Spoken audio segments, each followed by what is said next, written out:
Today is nomination day and it's confirmed the Bukit Batok by-election will be a straight fight between the People's Action Party's Muralidharan Pillai and Singapore Democratic Party's Dr. Chee Soon Juan. It's a contest between a soft-spoken boy next door who's ethnic Indian but worked the ground for years and a hyper-colourful ethnic Chinese veteran politician who is new to Bukit Batok.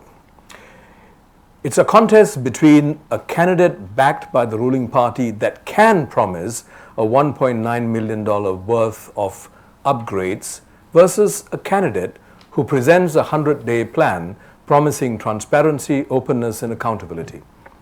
It's a contest between continuity and change.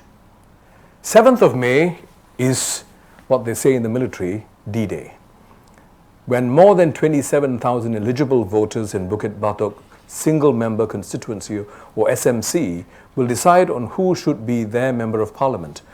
Given that this is a single member constituency, municipal issues are likely to be more pertinent. Both candidates have announced plans for the management of the constituency.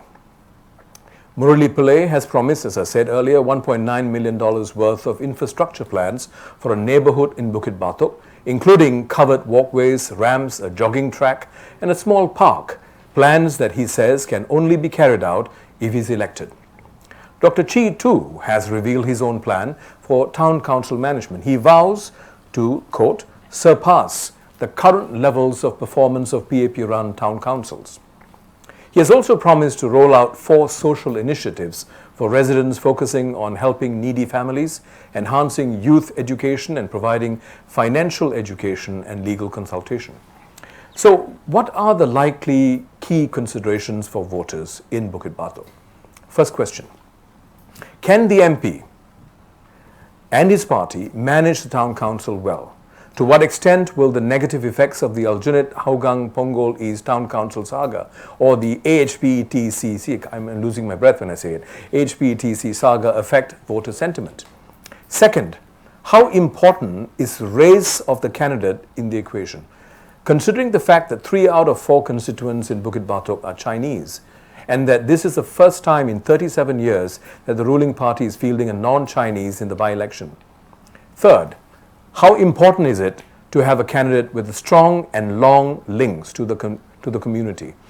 Murali Pillai is no stranger to Bukit Batok, having served there for some 16 years.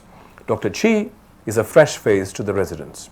Fourth question, to what extent will the proverbial by-election effect play out here? Will the voters be more willing to elect an opposition candidate now that the PAP is firmly entrenched as the government? To what extent is this by-election different from the Hougang by-election, the Punggol East by-election?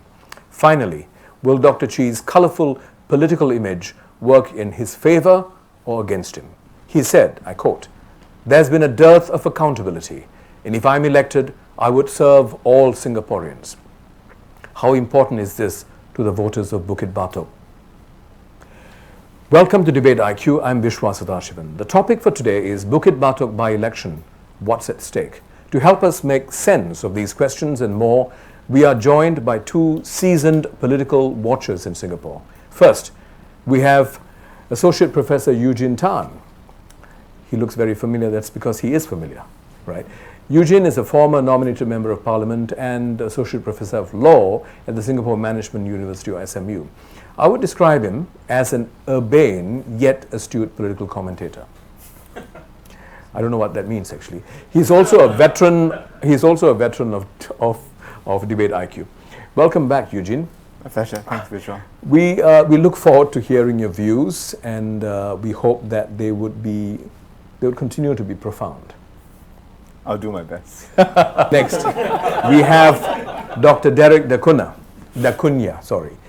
As a political analyst, Derek has been commenting on the Singapore elections in the last 2 decades.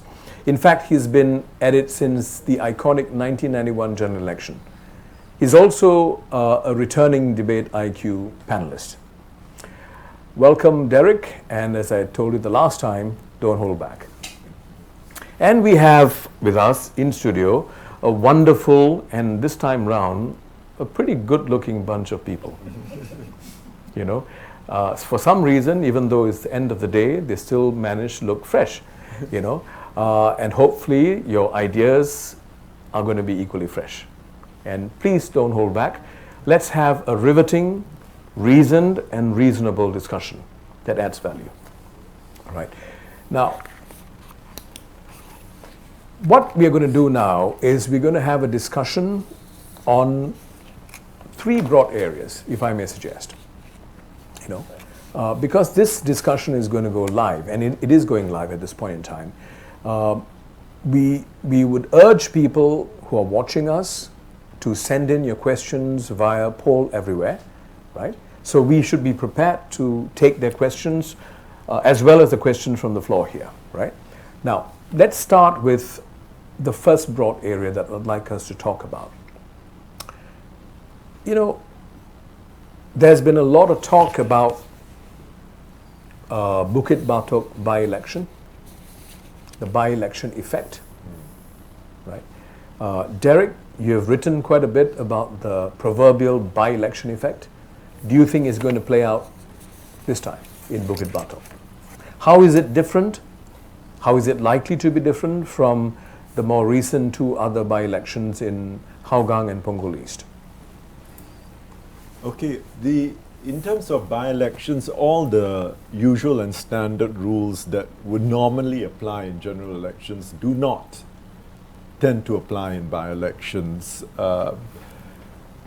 And to what extent in this Bukit Batok by-election you can say that you can draw similarities with the Hougang and Punggol East by-election, that is a separate issue altogether, because in Bukit Batok there are certain dissimilarities from the other two single-member constituencies, one of which is that it's really a heavily heartlander constituency. And on the basis of the last general election, where the PAP took a vote in excess of 70%. So to that extent, Dr. Chi is right in saying that he's got a mountain to climb in this by-election. Having said that, as I said earlier on, the general rules do not apply in by-elections, so virtually anything can possibly happen. If you go back to the 1981 Anson by-election, J.B. Jayaratnam was able to overturn a huge PAP majority to win the seat. I believe it was a swing of more than 30%. And when I look at elections, I also tend to look at them in terms of comparative analysis with by-elections in other countries. And one which I found to be very interesting, to the extent that they've decided to commission a study on it in the UK, was the by-election in Bradford West in 2012, where the very radical left-wing British politician George Galloway, who's even on the left of the Labour Party, his Respect Party overturned a huge Labour majority in Bradford West, and there was a swing of more than 36% in his favour. That was back in 2012. Of course, in the May 2015 general election, he lost the seat. Labour retook the seat. But that is the nature of by-elections. So anything can possibly happen in by-elections. Now, in terms of what is in Dr. Chi's favour, I think, Viswa, you did mention that one of the Dr. Chi's great strengths is that he has these enormous oratorical skills. His rhetorical flourishes, and these kinds of things do tend to appeal to a certain segment of voters. That is one thing that possibly is in his favor. Secondly, a segment of the voters in Bukit Batok may decide that they want to correct what happened in the September 2015 general election, where there was such a huge swing towards the PAP. So some segment of voters might say that, look, this is an opportunity for us to correct that, and we might wish to, direct more votes towards SDP. Okay. The third point that is important is that recently we've had this remarkable flap within the Lee family, which I think, this kind of thing cannot just be ignored. It's in the air that there are certain undercurrents going on in Singapore society. So these are some considerations. Having said all that, you can still say that these maybe are somewhat national issues, whereas for the Heartlander type people in Bukit Batok, and I don't want to appear condescending about referring to them as such, they might be more interested in bread and butter issues. So ultimately, those things matter. Now, I've sketched out a lot of positives for Dr. Chi, but there are a whole lot of negatives which I'll come to later on. Come to that later. Yeah. Eugene, what's your sense of this? I think certainly the by-election effect will certainly be in play. The only question is, what sort of advantage will we have a by-election advantage? So let me try and differentiate the two. I mean, certainly voters will go to the polls on the 7th of May, knowing that the balance of power in Parliament is not going to change. They will know that the PAP is still secure. They will still hold the vast majority of seats, in excess of 90%. But the question is whether, the by-election effect doesn't necessarily mean that, voters are then going to throw caution to the wind. I think ultimately voters are going to be very concerned about what is in their best interest, or one could say perhaps even in their own self-interest, right? So they're not going to try to, take up the challenge of, putting another opposition MP into Parliament, or at least I don't think they are quite yet ready to see it. But having said that, I think it's interesting to bear in mind that the last time the PAP won a by-election in a single-member constituency was 1979. And because you had Ensign in 1981, and then you had this long period where there was no SMC by-election, and then you had Hougang and Punggol East, so it's again, so this could perhaps bear out, what that's Derek what Derek is saying. Anything could happen. Anything could happen, right? So I think the next 8 days of campaigning, I mean, campaigning has already started. This is day one. I think will I think determine quite significantly, what the outcome is going to be. And I think I will put it down to, that in the end, voters are going to try and determine, which candidate is more authentic, right? Which candidate is it that they can trust more, right? When they go to the polls. Okay, all right. Anyone from the audience comments on this issue? The by-election effect? Yes. Can we have the mic, please?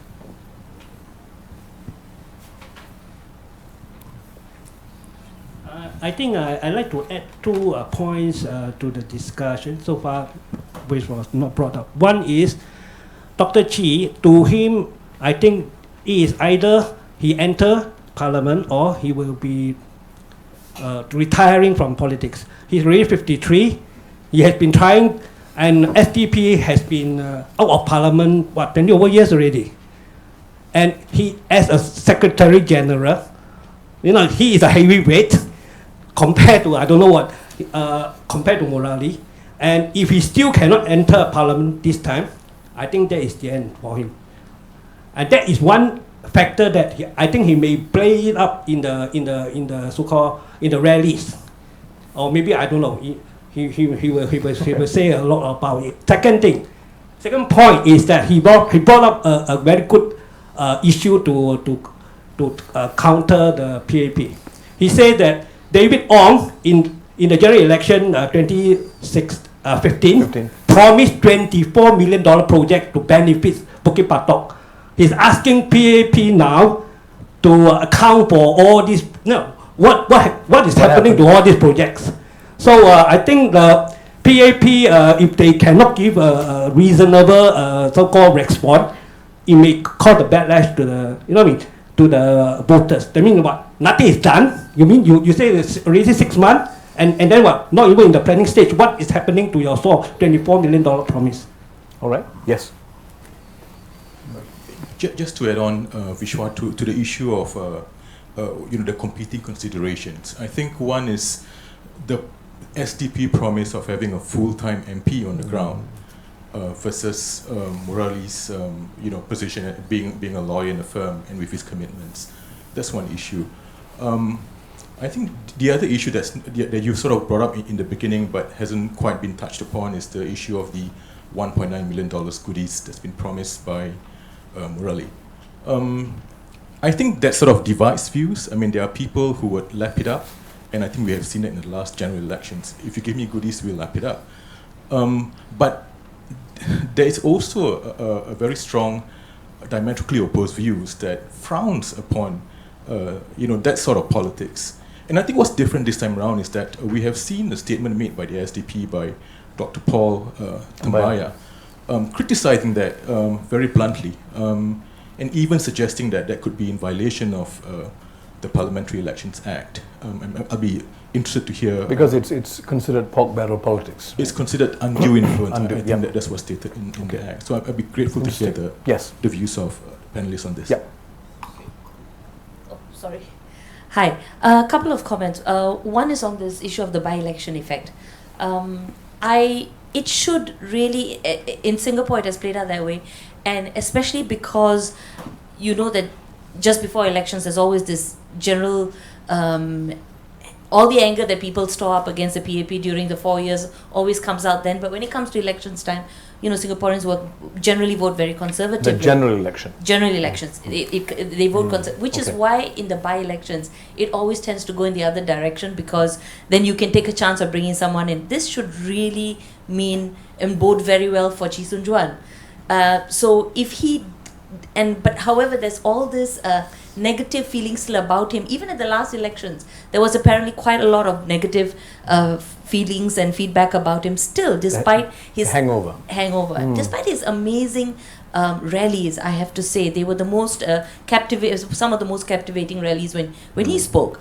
And if he could, and of course he stood somewhere where he was asking for trouble. So if he cannot win this by-election because of that, and then I agree with the gentleman on the end there that I think it'll mean the end of his career, because if you cannot in a by-election in a single constituency ward win that seat, then it truly means that Singaporeans have too many misgivings against you for you to stand. That's one.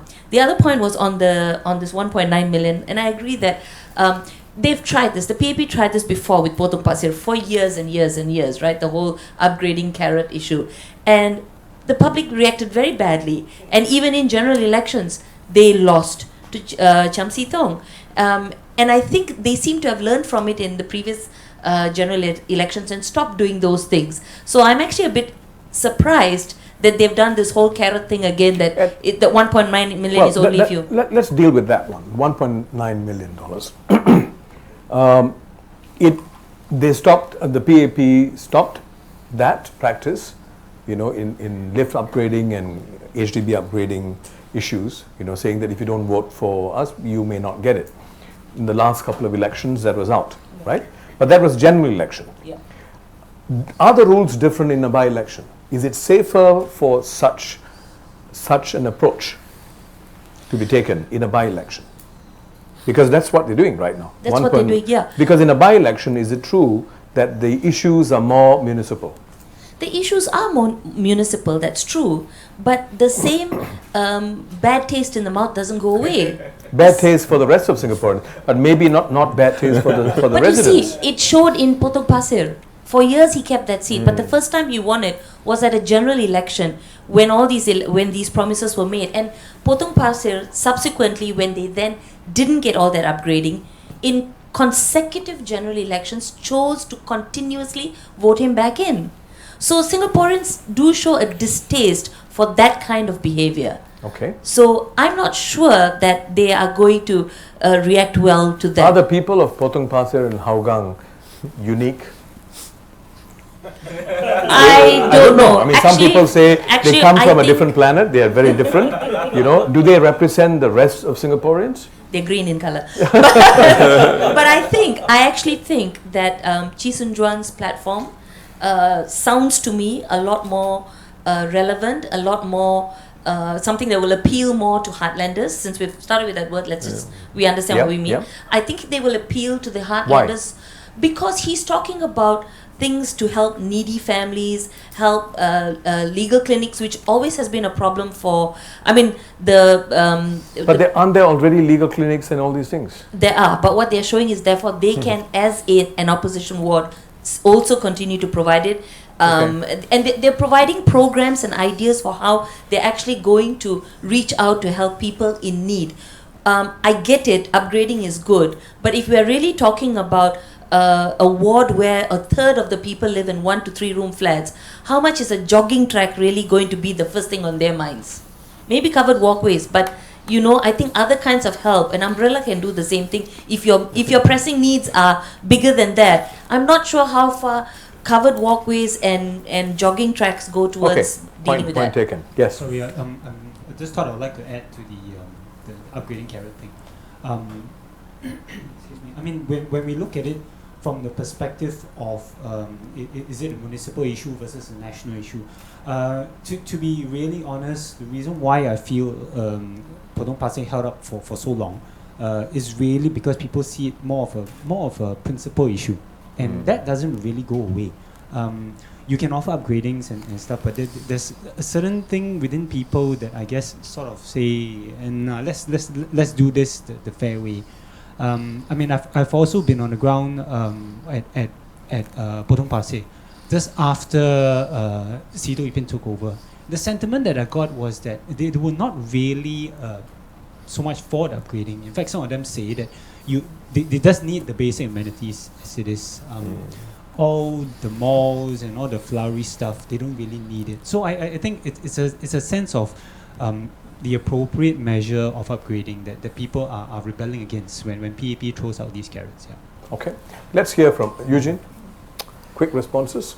Yeah, I mean, certainly the 1.9 million carrot, if we can put it that way, that has been dangled, could be seen as, the PAP engaging in pork barrel politics. But I wonder whether, would it make a difference because the PAP is the incumbent? Right, so if you do that, let's say in an opposition ward, then it also carries a very strong, behind the carrot is a big stick. I'm not so sure that, given that the PAP is the incumbent in Bukit Batok, that it will be seen as a carrot and stick. It will be seen more as a carrot, and that, look, we've been getting good estate services and all, so let's continue. So I think a lot remains to be seen, and so even if Dr. Chee rolls out, an equivalent of 1.9 million, ensures the residents that, they will certainly get, if he's elected, those plans will also be executed. I think voters will also be concerned, right, whether he can really implement it. Yeah. He can deliver it, because they will look at the opposition held wards, as examples, that yes, you have all these big plans, but can you really bring it to fruition? And I think that would be a real concern, particularly when you talk about a housing estate that's 96%, a constituency that's 96% public housing. Yeah. Now, do you feel that this 1.9 million and it's made, the offer is made on the proviso that he's elected? That last part was the part that people I spoke to were a little uncomfortable, right? Yeah, it's almost as if I'm willing to do you a favor on condition that you vote for me. Is that part, right? Yeah. Do you think that could backfire? It could. I mean, I was surprised when I read in the news, that Mr. Murali, added that proviso, and so I wonder whether this could be a lack of experience, perhaps a sign that he wants to show that he can deliver, but that voters need to vote him into office first. So we'll see what happens. A lot will depend on how the SDP plays it up. A lot will depend on the question of, even putting aside, SDP playing it up, I think it will still boil down to, who voters think will be able to deliver on their promises. So Dr. Chi has been very good in coming out with a slew of promises, right? But I think behind all that, there'll always be the question of, can he really deliver? Yeah, and if you're a resident, to what extent do you think the utility factor is more important than principles? Well, it goes back to the point that Howard raised, which I agree, incidentally, although I would say that the residents of Potong Pasir were being principled, but added to the fact that they really did like their MP, which was Cham Si Tong. So they were prepared to be principled because they liked Mr. Cham, the incumbent. The incumbent. So in that sense, they were prepared to, you could say, forgo some of these asset enhancement programs. Okay, so I don't think that can be discounted. On your point where you said that the Singaporeans would have distaste for carrots, I think you're giving a bit too much credit to Singaporeans. Not for carrots, but but if you don't, you won't get it. That's sting. Okay, fair enough. But coming back to the first point about Dr. Chi, where it was suggested that this by-election is so important for his political future. Actually, I would not view it that way, although I would say that SDP and Dr. Chi, for some crazy reason, have decided to essentially make him the main issue in this election by having this nonsensical slogan, "Now is the time." I mean, now is the time for what, really? Okay? Now is the time essentially for Dr. Chi. That's what that's the underlying thing behind it. But as I said, that even if Dr. Chi does not win, and in fact does fairly poorly in the by-election, how do you define poorly? Yeah, less than 40% of the vote, 35% of the vote is not a good result in a by-election. 35. My reading of it is that his position in SDP is completely secure. He has, I mean, to put it bluntly, the whole party is essentially under his thumb. His close associates are completely aligned with him ideologically and how the party should be run as a progressive liberal party in Singapore. But I guess the question here is not so much he's standing within the party, he's standing in the next election as a politician. Would that go down if he doesn't perform well in this by-election? Would it matter? Look at the other politicians in the other parties. They are even more horrendous, SDA and all that, and they keep on coming back again and again and again. At this rate, you could die of unnatural causes. I know, and you can you can see I'm always making enemies left, right, and center. But I mean, this is the fact of politics in Singapore, and that is why it's so fragmented with all these political parties. So your view is that it may affect, but it's not going to last. He's going to make a comeback. It's not going to be a permanent issue. I would not even use the word comeback. He's just going to be around. That is essentially the thing. By the way, do you all know the phrase machine politics? MACHINEPO politics. Machine politics means this, that a person is able to control the machinery of a party to retain power. And Dr. Chi has effectively achieved that within the SDP. With his coterie of the John Tans of this world, his sister Chi Seok Chin, Jocelyn Goh, Jufri, and all these individuals. And unfortunately, as I said earlier on, I started off with praising Dr. Chi and saying the positives. I'm itching to go to the negatives once you give me the the go ahead. IQ, as long as in IQ here, it's a free country, right? Okay. But hold the itch. Okay. Hold the itch for a while. Hold the itch for a while. Okay. Okay. Let's hear your views on something else. Clearly the Aljunied, Hougang, Punggol East Town Council issue, or AHPATC issue, right, had a role in the swing of votes in favor of the PAP the last time. The logic is basically this. If the most experienced opposition party is struggling to manage a GRC town council, how can we depend on less experienced parties to manage town council? See, whether or not the reason why they were not able to manage town council was, regardless of what the reasons might be, was it inefficiency? Was it because they were corrupt? Was it because there were hurdles put before them? That's besides the point. The end result is there were issues.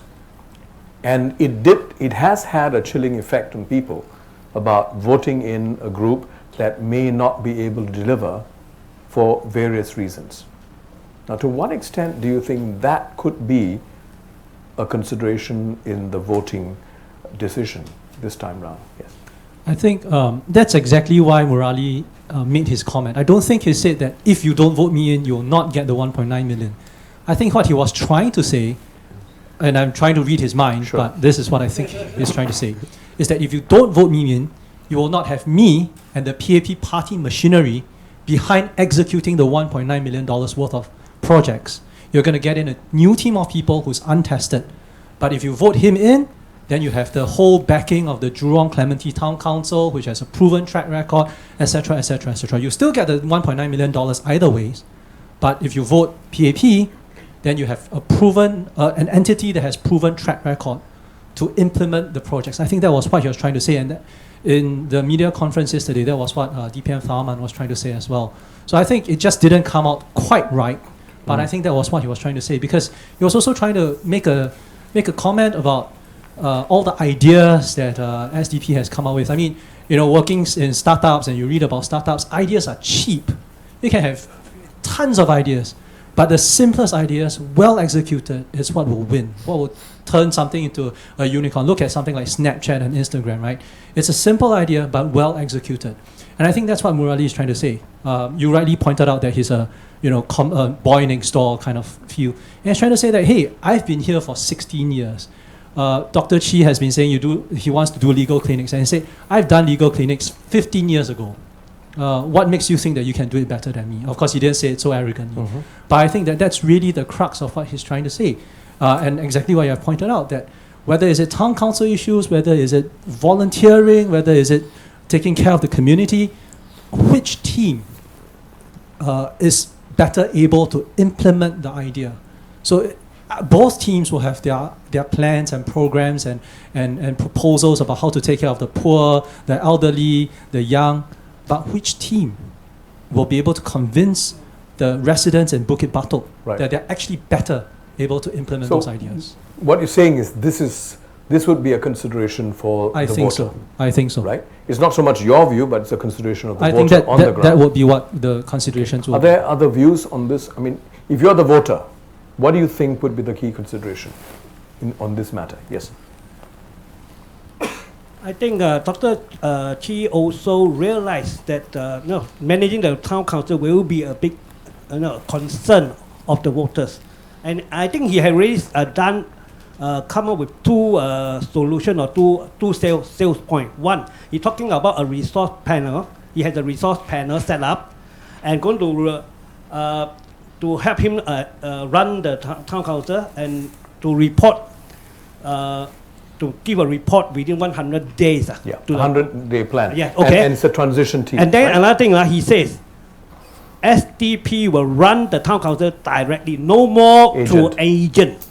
One of the issues that that WP had been complaining is that, well, when they took over, the managing agent left them, with the original one left them with all the information missing or whatever. So I mean, that was one of the issues that was fighting over the two parties. So now, I mean, he promised, Dr. Chi promised that the SDP will run the town council directly. Got it. No more agent. So whether this sales pitch can persuade the electorate to buy it or not, that is another story. But I think that is the issue. And then actually the 1.9 million, first thing, the issue was like this. Dr. Chi come up with the 4 vision about what he want to do when he was elected. Then Murali counter with the $1.9 million plan. Right, then it becomes deteriorated because the SDP says that, this is not a vision, this is like a done thing. You're using something that already solidifies to... I get your point. Yeah. I get your point. Now, is there any other fresh perspective on this issue? Yes. Just one part about liking an MP. One of the reasons why Cham could win successive elections was, like Derek said, people actually liked him. And my own feeling is people actually like Tharman. And Tharman's endorsement will actually help only in this particular contest. He has a certain charm, if you notice even the press conferences where, there's a certain way he answers questions. And if those of you who actually followed the live this morning, especially the Channel News Asia, there was a segment where he was with Dr. Paul just before the nominations were open. And, that's the kind of person which people like to see, So his endorsement, I think, carries some weight there. So are you saying that Murali is likely to win because of Tharman's endorsement? I won't use the word win. I think he will have a certain edge because of Tharman's but that's not a very comforting thought, isn't it? That somebody is coming I'm not sure whether he should be standing on his own, but I think it might help him. You're saying that it would be a helping factor? I think it'll be a helping factor. Okay. Just my view. Yes. Hi. Being a bit raw in Singaporean politics, I decided to discuss with my friends how they were deciding to vote for this particular issue, and I found that it was a very common theme among the people who I asked, right? So I asked my friend, he's NSF like me, around my age, and asked him how he's going to vote, if he could vote. He said he would vote PAP, right? And he said his mom would vote PAP and his grandma would vote PAP. Because, his grandma would vote PAP because he's Chinese, but that's a separate topic. So I think there was an overarching theme that what Dr. Derek da Cunha said was that that I think the best way to put it would be adapt Winston Churchill on this. It's that the PAP is the worst kind of government except for all the rest. You know what I mean? So they have the track record, they've proven it, and it's not so much that they have the track record, but rather that the rest don't have a track record. Right? They haven't shown themselves capable of putting themselves out there and then delivering all the plans that they've said. So on one hand, people are not comfortable with giving them that chance. But on the other hand, if nobody is comfortable giving them the chance, then they'll never get the chance to prove themselves. So if Singaporeans were thinking on a larger scale and less self-serving, as mentioned before, then maybe this could be a chance. But at the same time, it is a matter of municipal utilities, and these are two aspects to consider, I suppose. Are they mutually exclusive, you think? I mean, wanting covered walkways, clean longkangs, and at the same time, a principled member of parliament. I mean, are they really mutually exclusive? Is it either or in this particular situation?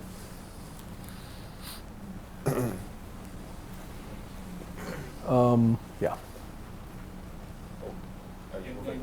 Yeah, go ahead. Okay. Well, I don't think they're mutually exclusive, but one thing that is a little bit more unique about Singapore is that when you elect your member of parliament, he's not just your representative on national issues, he's also the bureaucrat who runs your town things. Yeah. And the reason why this is difficult for opposition members is because whoever the incumbent is now has a lot more machinery to do it with. And it's been said before. This is one thing that when you talk about proving yourselves, what the opposition has to prove is a lot different than what the PAP has to prove. Why? Because the opposition party, whichever one you vote for in whichever constituency, it doesn't just have to advance or defend your own interests to the national level. It also has to defend that constituency from the hegemonic party. For example, regarding our junior, right? Goh Chok Tong said maybe under Lotakan it will become a slum soon. Lee Kuan Yew said they have 5 years to regret. Even repent. And even Lee Hsien Loong also mentioned very specifically and explicitly that, of course, in terms of bureaucratic resources, we will put people who vote PAP first because it is fair. He said that if we don't do like this, we will go extinct as a party, those exact words. So that's why I don't think that what Murali said was the carrot thing. I don't think that was misinterpreted. I do believe that he knew exactly what he was saying and that it is what it is. It is what... he's basically doing what has been done all along. It is a veiled threat and which they have carried out. Okay. Let's hear from the gentleman behind. Sorry, Howard. Yeah, go ahead. Hi. Because I listened to your perspective just now, and I do agree that yes, maybe the idea of actually saying it was that we can manage your finances better, but it's a convenient excuse for them that they've used repeatedly over and over again every election, where they say that this money, but we're saying this because it can be used better. So coming to this and going to another point of it, I must say that coming to this by-election, our opinion as Singaporeans don't really matter as much as people in Bukit Batok. We would like to think our opinions matter, but honestly, it's just the people in Bukit Batok. So at the end of the day, I think maybe we're overthinking this, but Chee Soon Juan is doing much better on social media, if I can say. And whether this will prove well for him is, as compared to Murali, who's doing well with the people, he's been constantly saying that we've been here 16 years. However, Chee Soon Juan is doing social media, and it's pretty interesting of how this whole by-election is trying to shape up the opinion of the whole nation. It's an interesting point. Social media, the impact of social media, right? I think it was Tan Tan Hao, IPS's team, they wrote a piece, a very interesting piece that said that in the 2011 election and the election before that, social media hardly had an impact in the final outcome. That was based on an IPS study. But the 2015 election, general election, social media, in particular WhatsApp, had a significant impact, right? They weren't able to say to what extent, but they said it had a significant impact. And it was also a suggestion that in by-elections, the impact could even be higher because it's very concentrated. You know, people are sharing perspectives a lot faster. Now, to what extent do you think that the effect of social media, if it's true that Chee Soon Juan, Dr. Chee Soon Juan is coming across stronger on social media, if it's true, would that have an effect on the voting pattern? Viswa, I was at Eugene will know this because we were both at the post G2015 IPS conference. And I shot down completely Tan Tan Hao's thesis that social media had. I mean, I stood from the floor and I told him, I says, no, it doesn't, and I cited all the stats to prove it. I have been, he says that he has been studying the subject for 10 years, and so have I. I mean, so the thing is that it all depends whose methodology is better, whose analysis is better, who is more rigorous in the research. I will claim I am. Okay, so this is the thing. So do you have an ego? No, not quite. So okay, what is your thesis? What is your thesis? My thesis is that you cannot have social media election in Singapore as long as you have compulsory voting, whereby a huge segment of voters vote only because the state tells them to vote, and they are not interested in politics at all. And that proportion of voters is no different from anywhere else around the world, and it can be as large as 1/3. I'll give you an excellent example to prove this point. The Netherlands had compulsory voting for almost 70 years, about 60 years, I think from the 1920s up to 1970. And on average, the turnout rate is like the turnout rate in Singapore and Australia, which also has compulsory voting, which is 94%. Yeah. Okay, but from 1970 onwards, the Netherlands said, we are doing away with compulsory voting. We will have people vote, people can should only vote if they want to. And the turnout rate has gone down, down, down, down, down. It's dropped by 20% since then, since at the last election, I think it was 2012. So from 94% it's dropped to 74%. It'll go down further. And the global average for turnout rates in those countries where there is no compulsory voting is around 60-65%. In those instances, your social media can have tremendous impact. Why? Because every person that turns out to vote is politically engaged. Yeah. You understand the point? So, whereas if you have compulsory voting, you're getting people who are what I call marginal voters, a segment of marginal voters. Of course, my friends in the scholarly community do not like. I told you I pick up enemies left, right, and center. They do not like my point of view. The people that do not like my point of view on this issue are the bloggers, because what I'm suggesting is that they are irrelevant. The PAP does not like my point of view because what I'm suggesting is that they're getting votes by default because people are putting the X against the lightning symbol. We do not know what proportion that is. And the third group is these scholars, which if they accept my point of view is that they've got no viable project to work on anymore. So this is the thing. You can see I hold the fourth against all these people. I still maintain that you will die of unnatural causes. So let's go to the other scholar. Are you a scholar? Okay, all right. That is my full-time job. So what do you think? The effect of social media? Start. And then we can have you comment on the other things. I think social media, will certainly get people interested.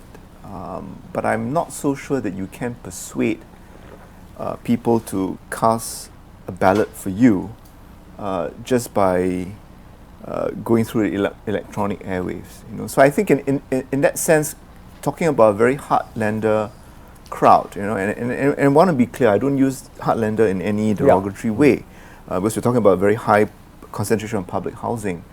I think the sort of close quarter engagement that Mr. Murali has been engaging in, the door-to-door yes, visits. away from the megaphone.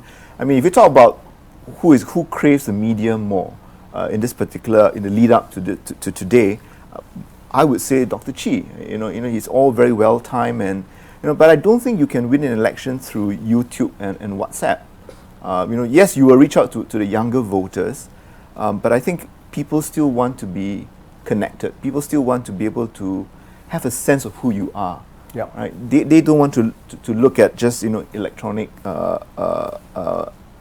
campaigning. So I think that there is a role for social media, and I think what we are not so clear is the effect that whether it it has. translates to votes. Yes, I mean it certainly captures eyeballs. Yeah. Right? It Captures eyeballs, raises money, raises funds.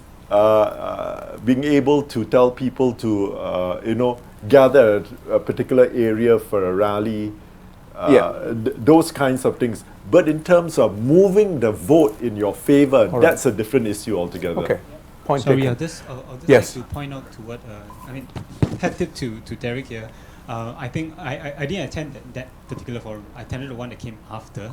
And I think Tan Hao did sort of say that, he acknowledged that social media is the effect or rather public social media is not that prevalent. But he also mentioned WhatsApp, in which case you're talking about a platform that has no public use. So he considered then that basically effectively we don't know. We don't know. That was his. But final it analysis. does. You're right in saying that he was very equivocal. He was not categorical that it had an impact in G2015. But his colleagues, I think, were a bit more gung ho. Okay. I think we will let it go for now. I can feel the emotions and the heat coming off your shoulders. Okay. Now, I'd like us to spend the next half an hour, or that's about the time we have, 25 minutes. I'd like us to now talk about what would be the deciding factor. What do you think would be the deciding factor? There are various factors, right? We talked about. We talk about the promises of infrastructure, the ability to manage the town council, the ability to manage the constituency. You know, as you said, today you can't just be an MP. You also need to be a manager of the town council, right? Now, people are concerned about these things. Can you manage it? Will I get my utilities on time? Will I get things sorted out? You know, these are day-to-day concerns that people have, especially if you are living in HDB, right? So there are these concerns. And then there is the issue of race. To what extent do you think race is a factor? The truth is, it's a significantly Chinese population in Bukit Batok, right? The PAP candidate there is Indian. If race is a factor, then it means that Chee Soon Juan would have an edge. But to what extent is race a factor? Any comments on that? Yes. I honestly think that race will not be a factor in this general election because I've read by-election. In the by-election, so sorry. I've read a paper by I think Professor Hussein Mutalib saying that before the GRC system was actually implemented, there were actually more minority candidates in parliament than there were after the GRC system was implemented. So I think what has been done has institutionalized racism rather than help in any affirmative action programs to help. Perhaps not racism, but racialization. Racialization, I'm so sorry. Yeah, so I really think that there is really race will not be a significant factor. If you take even our first by-election, Anson by-election, JBJ was not Chinese and he won a by-election against a PAP candidate who was Chinese. So yeah, I think race will be a very moot point in this election, but rather the quality of the proposals will be a more significant factor in swaying votes. So the credibility of the candidate. Yeah, because I really think Singaporeans do not vote based on race, in my honest opinion. Yeah. Okay, that's. Both you and Eugene mentioned the HDB demographics. So you can visualize, some of the households could be struggling financially. Yeah. So my answer to your earlier point is mutually exclusive.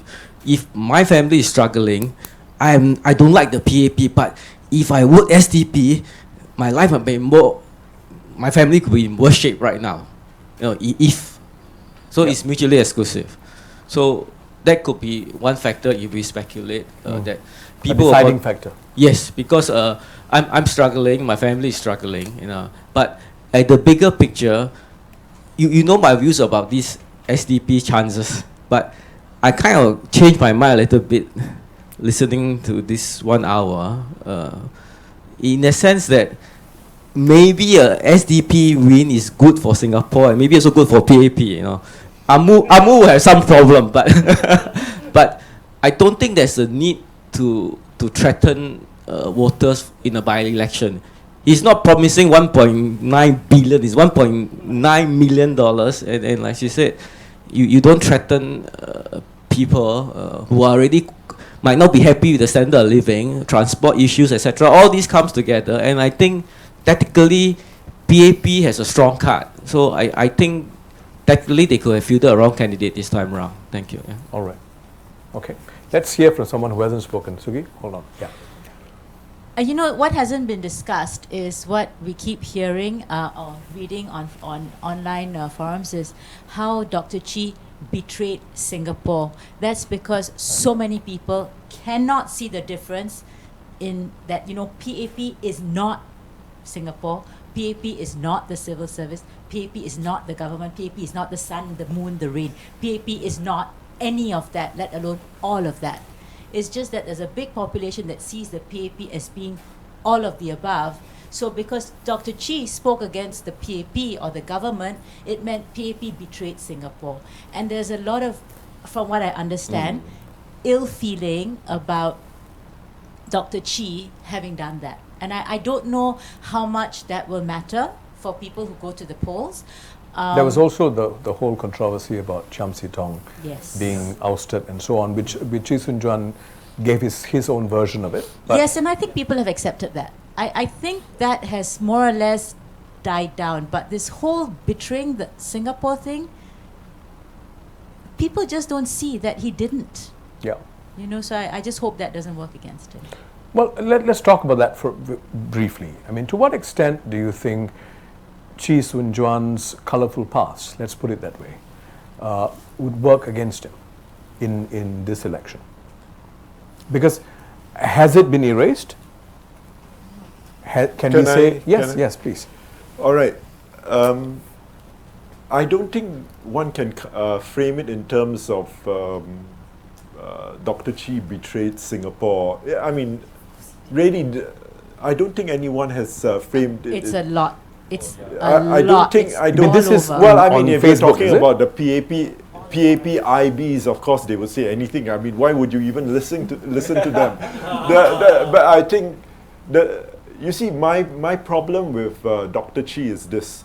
By way of background, I was one of just 3 or 4 academics who stood up for Dr. Chi when he was sacked from NUS in 1993. In fact, it was I was featured in the Straits Times by asking NUS questions. So the thing is that mine was the issue of asking the university whether there were previous examples of people that were sacked. Now, I stood up or spoke up on that issue, but I did not support Dr. Chi going on hunger strike. That's one thing that people remember. The other thing that people remember is that in 1995, Dr. Chi went up to Williams College, Cambridge, Massachusetts, to engage in an alternative panel discussion when the then Prime Minister Goh Chok Tong was there to receive an honorary doctorate. Most Singaporeans, even opposition-leaning Singaporeans, did not agree that that was a good thing for Dr. Chi to do. They felt that was in very poor taste. The third issue is the infamous 2001 general election with the loud hailer chasing after Mr. Goh. Now, Hawker Centre. Yeah, at the Hawker Centre, Jurong. Now, these 3 issues, putting aside all the other things that he's done in terms of civil disobedience, the tak boleh tahan and all that, those other things you can say they were purely political activities. But the first 3, I would say, reflected rather poor judgment on the part of Dr. Chi. All right. Now, Viswa, you asked this question. Are all these things now in the past? Are they all irrelevant? I think to most Singaporeans, they are not irrelevant. Because every politician around the world has to run on their record. And all of these things, whether your record lasts for 20 years as a politician, all of these things have to be scrutinized. Unfortunately, Dr. Chi has tended to quietly run away from his record. He does not want to acknowledge these episodes. Now, the question then arises, can you make this baggage that he has completely irrelevant in the by-election and in future elections? The answer for me is yes, you're able to do so.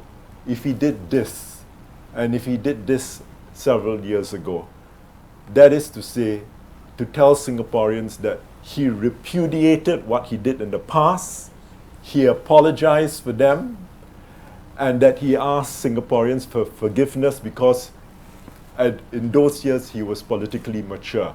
Now, if he had humbled himself that way, I believe that the vast majority of Singaporeans, being reasonable, would say, fine, this man has totally changed. Okay. The fact of the matter is that, contrary to what a lot of people have said, and as I said, by way of background, I followed his career all this while from 1993 onwards, and I can tell you he's not changed at all. He's not changed one bit. And in his own words, if I might just read what he said to Andrew Lowe in September 2012 in the now defunct Public House blog. This is what he said. Perhaps Chi said it best himself when addressing some people's perception that he had learnt his lesson and that he has changed. His answer, no, I haven't changed. What has changed is your perception of me. Now, this was just back in 2012. Now, interestingly, one last point. Derek, I've got to stop you there. I think I also don't want this to end up being a Chee Soon Juan bashing thing. Okay. I think you've made your point. Let's move on. Let's move on and hear other perspectives about both candidates. I mean, I take your point, but I really do not want this to go too far on this route. Yes, any other perspectives on the candidates? Yeah. Or anything else? I just say, no matter what, Bukit Batok by-election will be decided on bread and butter issues because the voters are essentially HDB heartlanders. So it's bread and butter. How well or how convincing is the candidates explain, how he's going to manage the town council, what sort of goodies he's going to bring, what sort of vision he's going to bring. That's why Murali recently give two visions. He say he want to set up a healthcare cooperative, and then he also want to start a job placement scheme, which is very so-called. It is very sweet to the voters' ears. All right, job placement, healthcare co-ops. So everybody knows. Both the party knows bread and butter issues is the deciding factors. Now, when you come to talk about race, so far I don't think any candidate even mentioned I'm a Chinese, I'm an Indian. So to me, race is not brought up by any candidates, and therefore it will not be an issue at all. If they want to bring it up, want to play up the race card, then there is another issue. So far, none. Right? Then another point, I can't remember. Okay. When you remember, you call us. Okay. Yes, let's hear Brian. Okay, I'd like to make 2 points. Firstly, on the issue of race. Now, I'm quite disturbed with the racialization of this by-election. So, I wonder why the powers that be, being the analysts, newspaper columnists, political analysts, why do they keep bringing up this issue of race? Why do they keep racializing it? I remember 2 debateIQs ago on political reform, where Dr. Derek was also a panelist on the issue of enhancing minority representation in the elected presidency. He said that it was insulting, on thinking that people vote along racial lines of having affirmative action. But earlier today, before this program, I think before we started rolling, he made a comment that we shouldn't disregard race in the equation of how people will vote in an election. So I'd like to ask him how he reconciled these two views, and why those perhaps those analysts keep racializing the issue. Is there any evidence to show that Singaporeans vote along racial lines? My second comment I'd like to make is regard to the factors that voters may consider when electing their MP. Now, in Singapore, the MP plays more than one role, right? One could be mainly managing municipal issues, the town council, and also being a voice in parliament. So voters could consider, should I get a more capable person to run my town council, or should I vote for an MP that can perhaps present an alternative voice in parliament, right? Like now is the time, like SDP, the platform which they're campaigning on. I find it quite strange that in this era of political reform, why has our national conversation not evolved to perhaps having political reform in this system? So perhaps you could have municipal elections and then a separate elections for electing member of parliaments to talk about national issues, national policy. So a local and a national elections. I just thought it's quite interesting how there is this lack of conversation on political reform. That can be a whole new topic. It's a very valid point, but it's a whole new topic. But you had a point. Yes. Hi. I mean, not to discount all your points, but at the same time, I was quite surprised when I heard my friend's grandmother, she wanted to vote for Dr. Chi, and when I asked why, she said, I don't know, I just don't want to vote for the Indian guy. And it's a bit distasteful, definitely, and obviously we like to be idealistic about it and say that race is not even an issue in this election, but... Eurasian maybe can. Point being that, while it may be 33% of my own sample size, I realize that it doesn't reflect the views of every Singaporean, but at the same time, there are Singaporeans who still do vote along these lines, especially the more older generation. Sure. Yeah. Yes. I think that the struggle for SDP and Dr. Chi in particular is the fact that he knows that his strength is really at the national platform in articulating progressive liberal views on behalf of Singaporeans. But at the same time, I think there's also a realization that municipal issues matter, hence the four-pronged policies, which are meant to be very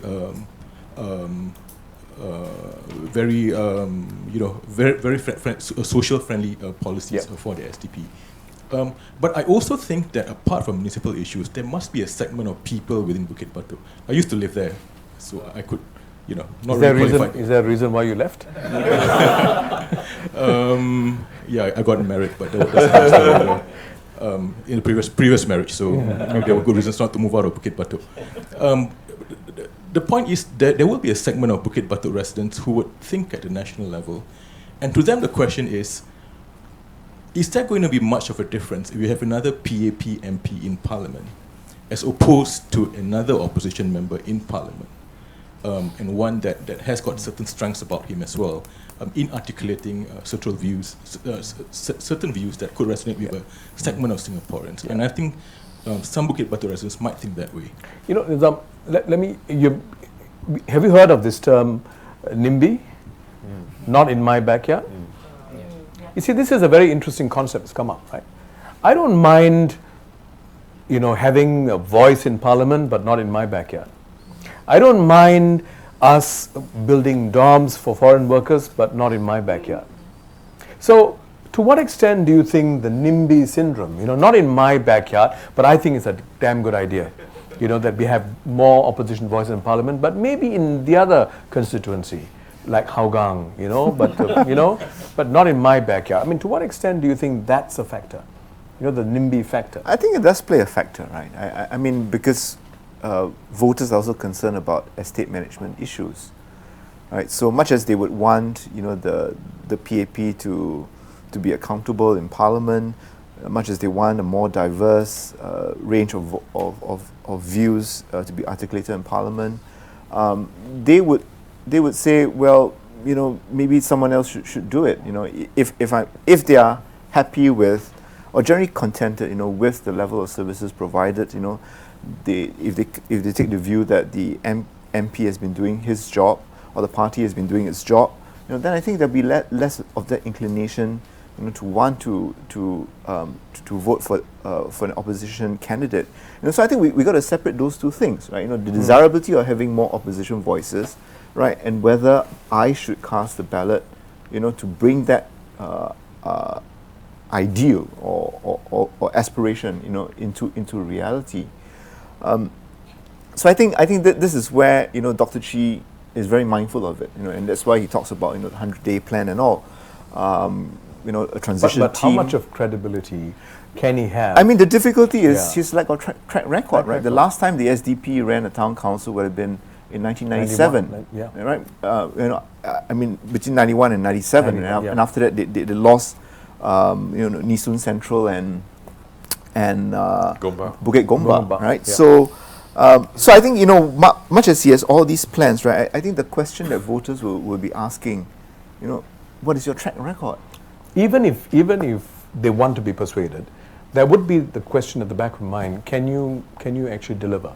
And even, some of the people I spoke to had that question. No, because, as recently as 2013 in the Punggol East by-election, right, in the lead up, he suggested to WP, let me run as a candidate for the Punggol East by-election. If I get elected, WP, you can run the town council, right?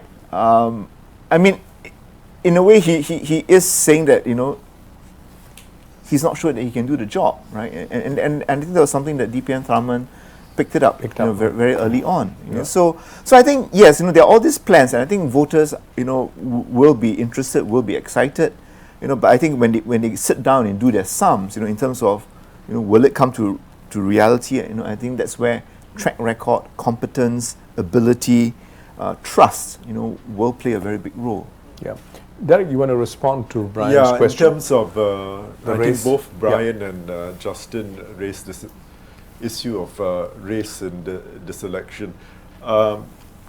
Just to clarify my comment when I mentioned in the political reform debate that I did find it insulting that that this Constitutional Commission was tasked. The elected presidency. Elected presidency was tasked to find out how it would be able to, accommodate a minority candidate. I said it's insulting only in the sense that I didn't find that all the presidents that Singapore has had have ever, had any racial inclinations whatsoever. They've always been very exemplary. So I felt that in that respect, race did not matter whatsoever. But when you come to parliamentary elections, the view of your grandmother is not an uncommon view out there, I can tell you that. And it's wrong for people to say, oh, in this by-election, we will finally decide whether the GRC system is a wrong way to go or is a right way to go. All you need is 5%, 10% of people who will cast their vote on the basis of what I call ethnic association. I wouldn't put it any more stronger than that. It's not racism, it's just ethnic identification. Or comfort. Yeah, and you know one thing? Since GE 2015, what has happened? The ballot papers got the pictures of the candidates there. So your grandma and the many other grandmas and grandpas out there at Bukit Batok, some of them, they'll say, I don't know what this fella's name is or whatever, but he certainly looks like me, so, I'm going to vote that way. As I say, it could just be 5% or 10%, but that might make the difference. So if the photograph, the lighting is not very good, you may accidentally not vote for the guy. Okay, so. Sorry, just a couple of things on the race issue. I guess the question we really want to ask is, be it presidential or parliamentary elections, I acknowledge the reality of ethnic-based voting. The question we should really ask is, do we want to let it be, or or should there really be someone taking the leadership to say that we've got to stop this, and the best way to do it is just to hit it on the head straight. I leave it to you to say whether that's the appropriate method or not, but that is one view that I have. The other one is the NIMBY syndrome. I have to say that Chee Soon Juan happens to be quite a different opposition as compared to the other oppositions. What he's proposing and how he's coming across is fairly different from what you see in Workers' Party. So for that reason, there could be a small proportion that basically says that this could be an opposition who is a different opposition that could be worth voting in. I don't know, but that would be my view. Yeah. What is the quality that makes him different? I think for a start, he has promised that he will go into Parliament proposing policy changes. I can only say that from a party, from Workers' Party, they have proposals, but they have not pushed as hard as what Chee Soon-Juan said that he will be pushing. So it could be worth thinking about it, whether Bukit Batok residents will vote along with that in mind. Yeah. Okay. So we have another 10 minutes. I just want to ask this question again. What do you think would be the deciding factor for the Bukit Batok residents in the next 8 days? What are the things that they will be looking for, right? Now, we talked about many things, but let's also consider the issue of the personality of the candidate. There is the party and there's a candidate, right? Now, clearly the party is a factor. If you make promises, but you don't belong to the ruling party that is able to deliver on that promise at a national level back up, that promise may not have bite. That could be a perception. Okay. On the other hand, you could make a lot of promises and be the underdog, and that could also give you some votes. I don't know which way it's going to go, but there is the party factor, and then there is the individual candidate factor, right? Is this going to be decided on a party basis or on the candidate basis, this by-election? What's your sense? Yes, Sugi. I think one of the deciding factors is actually going to be the trust and likability of the candidates, in my view. And on this basis, when it comes to Murali, I think given the makeup of Bukit Batok, this guy, I mean, and I agree, there may be some percentage of Singaporeans that vote by race, but it is, I agree with Derek, it's not that big a percentage. But he is a lawyer, a very successful lawyer in one of the biggest and most successful law firms in Singapore. I'm not sure he relates to his potential residents as well as somebody like Chee Soon-Juan, who is a heartlander himself. And on top of that, people know that he has suffered a lot. What he has against him is on the trust factor, the issues that Derek brought up. I think, and also when they do the rallies going by GE, someone like Chee Soon-Juan really knew how to connect with his audience when he spoke. PP candidates generally don't have that quality about them. On top of that, I mean, you have the factor of where Murali probably lives and where Chee Soon-Juan does live and the kind of struggles he's been through. But he does have going against him the trust factor, which is, will they really trust? I agree with you that would have been a very good thing for him to have come out, dealt with the issues and apologized. Still not too late for him to... And at the right time. And at the right time. I think the SDP made the point that he is a changed man, etc.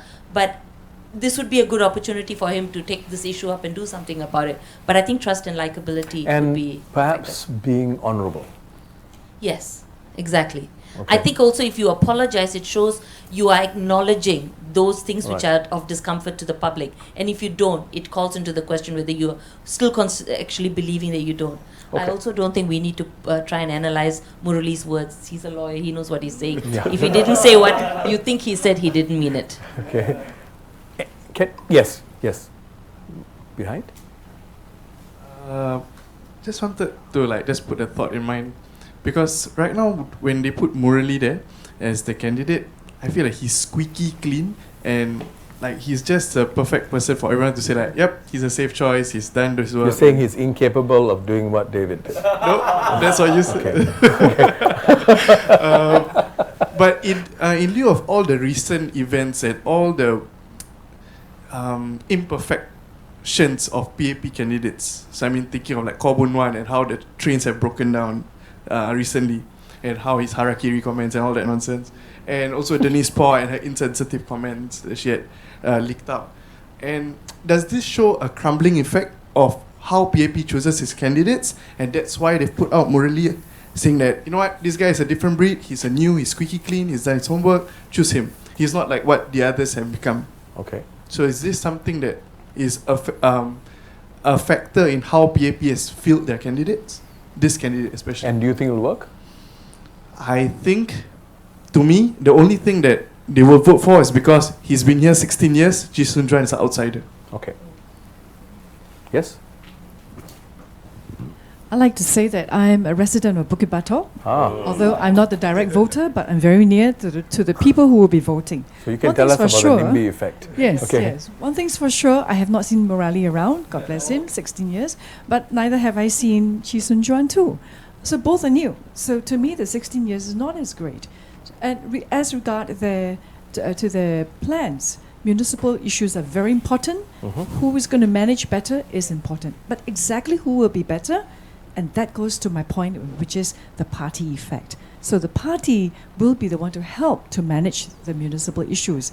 And more specifically, and I think we shouldn't put that point down, gentlemen that raised up, the Tharman effect in the Western cluster is very, very important. So I'd just like to see. In your view, is it very strong? Very strong. Let's check the GRC from Jurong in the September elections. There were 3 new incumbents in PAP whom we hardly knew, but we knew Tharman, and that was enough. And I speak for the Western cluster. So why were you keeping quiet until now? And you were going in circles. If you said all that would have been... Save the yeah. Yes, that's right. Okay, now we're all silent really. Any others who haven't spoken, haven't said anything, want to say something? Anyone? Giving you a chance? Or forever remain silent? No. You hold the thought. Hold it. Anyone? No? Let's not force them. Okay. Yes, you want... Go ahead. Anyone? Yes. I think the Tharman effect is very real. That exactly what the lady said. In the last general election, Tharman got about 79% compared to G 2011, where he got 66%. Considering that he had 3 new candidates and he can gain 12%, which is about 3% above the national swing, I think it just goes to show that yes, the race may be an issue. I mean, Jurong GRC, nobody was voting for Tan Wu Meng, nobody was voting for Desmond Lee. They were all voting for Tharman, right? And he's Indian. So clearly, while race is an issue, if you're able to show that you can win over the people, and Tharman clearly has, it may not be the most important issue. So, and Bukit Batok used to be part of Jurong GRC, where Tharman does have some amount of influence over. So that is quite, to have Tharman come out during the media conference yesterday and say, hey, you know, if you guys are part of our town council, we will manage it together. And the priorities now are that Bukit Batok has greater needs, therefore we are going to give more priority to it. I think that veiled threat or carrot, of course Tharman does it very well. It's not an outright carrot, but the way that he says it, it's a very strong carrot to say, hey, you know, you're going to be in my team. Do you want me to be part of your team? Okay. And that effect, I think, will be something. Maybe there's such a thing as an Indian effect. Huh? Maybe we should field a lot of Indians. Because Indians seem to have this. I'm touching it. As an Indian, okay. Long run is not good for Singapore. That means. But having Indian effect. No. No, I think Derek mentioned, you know, like SDP, he described like it's like one party show. Why is it that going forward the next 20, 30 years, must our parties, be it PAP or opposition alternative, be dominated by personalities? You know, right. The days of LKY should be over. You know what I mean? I feel that it's not a good thing that people are voting because I like Tharman. I met him once or twice. I like him, but it should be voting for PAP or alternative and party. what they stand for. Well, the values should be the stuff that hopefully Bukit Batok, but again they have a different agenda, so we're just speculating. Sure. We have time for one more comment from the audience before I go to the panelists. Anyone? Yes? I think he got his idea back. Okay. Okay. The last point I want to bring out is that I don't think the SM will be a deciding factor or because of the demographics, right? This is an elderly town. Actually, Bukit Batok have a large number of elderly, and I don't think they even know how to use it, even know how to use SM or do it frequently. You mean social media? Yeah, social media. Okay. Another point is that if the PAP don't want to talk about Chee Soon Juan past to attack him, I don't think he should apologize, because why should I go and tell? Why should I go and tell the audience, oh, I've done all these, 20 years ago, 15 years ago, and then now I apologize for doing this. But if the PAP want to attack him over his past record, then of course, I think he may just, as a politician, I think he will bow. Because I said, please give me a chance. Okay, with that, I'd like to have quick comments, concluding thoughts, single thought from both our panelists. Let's start with Eugene. Right. I mean, Vishwa, you began by saying, the Bukit Batok election, what is at stake? I would say that there is a lot at stake, notwithstanding that it is a by-election. Yeah. I mean, for Dr. Chi, I think his tagline suggests that, he is aware, that this is as good as it gets for him. Right? A by-election in which the seat was vacated in not very positive circumstances for the ruling party. The PAP is secure in Parliament. And so, if it doesn't do significantly better, let's say, something above 35% of the popular vote, then I think it raises questions about his electability. And I think it doesn't augur well, for the SDP. I think we mustn't forget, ever since he took over the party in the early 90s, he has not groomed a successor, right? So, I mean, and this will be his fifth election. So I think he needs to show that he can he is a force to be reckoned with, and I think he certainly won that. But I think ultimately, if you compare him and Mr. Murali, this time around he is the parachutist, if I can put it that way. He is new. Yes, I think in the end we may not get to see the candidates on the ground, over the last 16 years or whatever. But I think the fact that you have a candidate who is familiar, because of the long association, with the constituency, I think will add to it. So I think in the end, it will boil down to both the candidates and the party's track record, and within that, how authentic, how likable, and how trustworthy the party and the candidate is. And that's what the by-election will boil down to. Good, thanks. In this by-election, I would have preferred really to have seen Professor Paul Tambaya as the SDP candidate going up against Mr. Murali. In that instance, you have two ethnic Indians, and to a very large extent, the race issue is sidelined, if not becomes fairly irrelevant. And why I would have loved to have seen Professor Tambaya is that he does not have the baggage, and he comes across, using the word that Eugene used and some others, as authentic. Professor Tambaya is authentic. He is relatively new to politics, but he's taken to it quite well. And I think voters might, in my point of view, although I'm not a resident of Bukit Batok, from my point of view, I think that some residents would find him more, would give more trust to him than to Dr. Chee Soon Juan. So I think this is one thing which I felt was a bit unfortunate, that we did not get to see this particular combination at play. The ultimate analysis, as I said, that in by-elections anything basically can happen, and I don't think any of us can really make a prediction as to how this is going to turn out. Right. Thank you, Eric. So my own take, based on whatever we've discussed so far, is that it will very much depend on the party, because at the end of the day, it's about delivering on promise.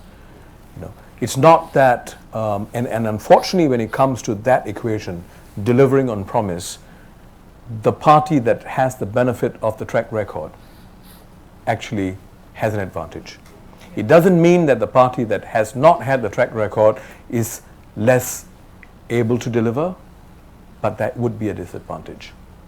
And the only way you can offset that disadvantage is if the candidate outshines that disadvantage. So let's see whether that happens. Right? Thank you very much for joining us, audience, panelists, and I'd like to thank all of you, in spite of your busy schedules, because you could be there at the rally, but you chose us, you know, and I know it's inconvenient, but you chose us, you know.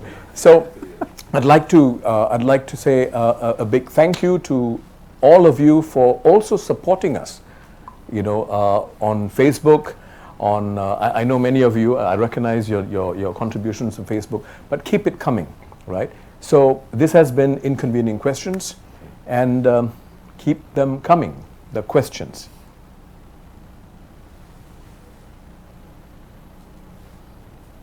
Done. Okay.